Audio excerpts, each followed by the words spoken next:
Il y a contribution et puis il y a cotisation. Et cause à la malade, les bandeli, cotisation à la C. Peut permettre de bander. Parce que ce qui est $10, vous dites, moi, mais ce que c'est $1. Vous tenez soit vous payez ça $1 sans que ça ait un problème. Cotisation. Alors, quand on a une cotisation spéciale, par exemple, par rapport à la mutuelle de santé, parce que nous surtout, tu as un problème de santé. Alors, place où on a une cotisation spéciale, et on dit ou bien au tchèque ou bien au tchèque, parce qu'il y a un homme qui est déterminé. Voilà, on a un beaucoup qui est à tirer.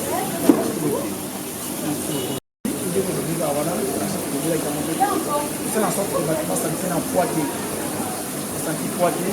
Cotisation en termes de régulière, après 3 mois, le faut qu'on s'en passe. Après 3 mois, si c'est pas ça, le système par semaine, on doit ça $1.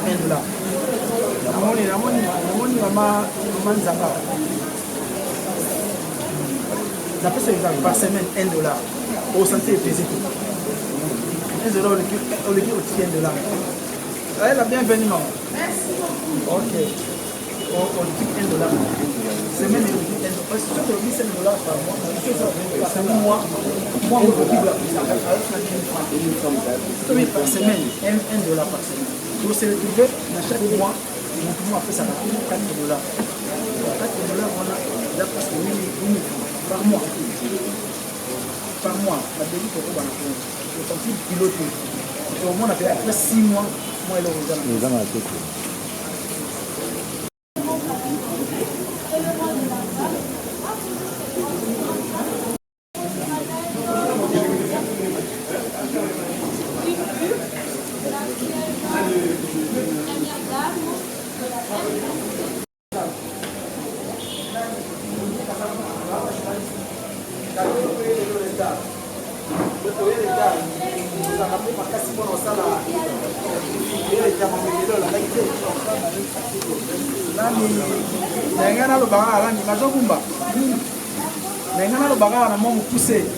maman paye ailleurs, maman a une invitation.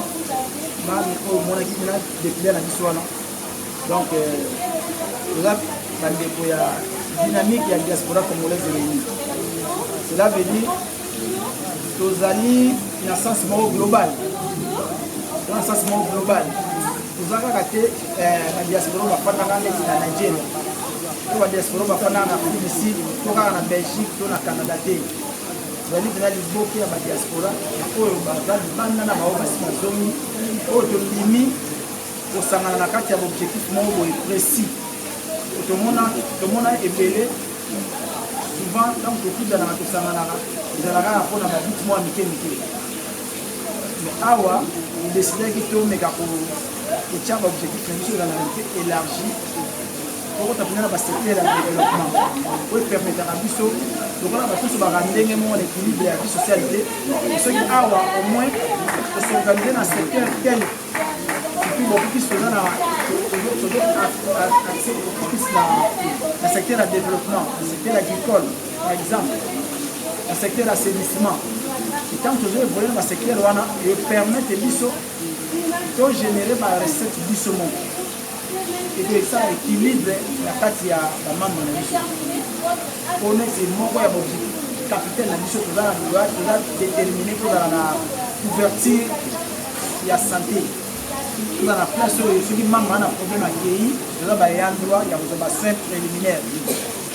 Et ce qu'on appelle dans le cadre de la mais toujours dans le cadre de la convention de la mission, nous avons représenté toujours fonctionner na niveau de la représentation na libanda. La représentation wana ezalaka bamembre oyo azali conscient amoni kino nde toujours fonctionner awa. Lui peut jouer la couverture, les relais biso pour notifier officiellement parce que fonctionnement biso na Congo na bamboka minene eza ndenge moko te. Pour notifier de façon officielle que azali pour représenter sur le secteur tel. Pour nous tozali awa ne tozali réunion ya bamembre mosusu balandi biso en ligne na YouTube. Toza na bango ensemble bien que tozali na ebandeli na mikolo boya tokotia baligne directive ndeni tokofonctionne mpenza malamu. Dans un premier temps moi façon na biso tozomona évoluer au diaspora bazwaka biso na baforme ebele. Toza mpe na phase mosusu ya diaspora ekomaka keno badiaspora eyaka na mboka kaka mpona ozalaka fonction so bazwima fonction esili. Or la diaspora osalaka ebele na mboka oyo ebele. Bon, na kati na biso tosali eloko oyo ya monene makasi oyo tobenga yango service. Tosali unité banque ya service. Cela veut dire bapasi oyo tomona oyo bandeko na soki ya diaspora bamona mingi na kote ya dossier judiciaire, na kote ya makambo mapango, na kote ya makambo d'éloignement. Comme na kati na biso towana bato ya modele nyonso ya bongo todesidaki tobanosuna na biso moko apartir awa na badeprésident ya libanda. Neti na kati na biso towana membre moko tozali ya sur place azali diaspora mais azonga awa bana problème monene na kati ya famille ya terrain. Kaka na kati ya diaspora ya biso awa tomeki kooriente ye ndenge nini ya koede ye mpona bazwa gain de cause parce que baza na moto azoskolie espace na bango. Donc c'est un peu ça. Mosusu mpe tomonaka ndeko abengi wabi nonga asomaki kwa moko boye na niveau ya wana mo petite sere na ngai auti kozala auti suisse abino yaya na comprendre te nabobelaki yo likambo moko netala oyokendele moto yango toyo lupanga yango colonel moko boye kote kuna oyo député moko boye ninga na mikanda nyonso ntango alakisinga mikanda nyonso fakisaso ata oza na mikanda na yo basima nango ezali dalefo ezalaki ya nkoma ya motu mosusu mosusu atekeli yo basusi wana toza mpe na bamembre so ya diaspora abenga na telefone ati kelkushenga na oya na sute mpo namoni na oya nanga na mboka na mboka ya wana à cause ya déception mosusu ati ya famille mosusu ya reconnaissance mosusu abenga biso tosala effort bosunga biso ye toza na cadre oyo ekopermettre biso tozala na difficulté pena mingi te ena créer entreprise na ngai toyebi na cadre ya DDCR ndenge nini mosu osala na mikolo moke azwi entreprise na ye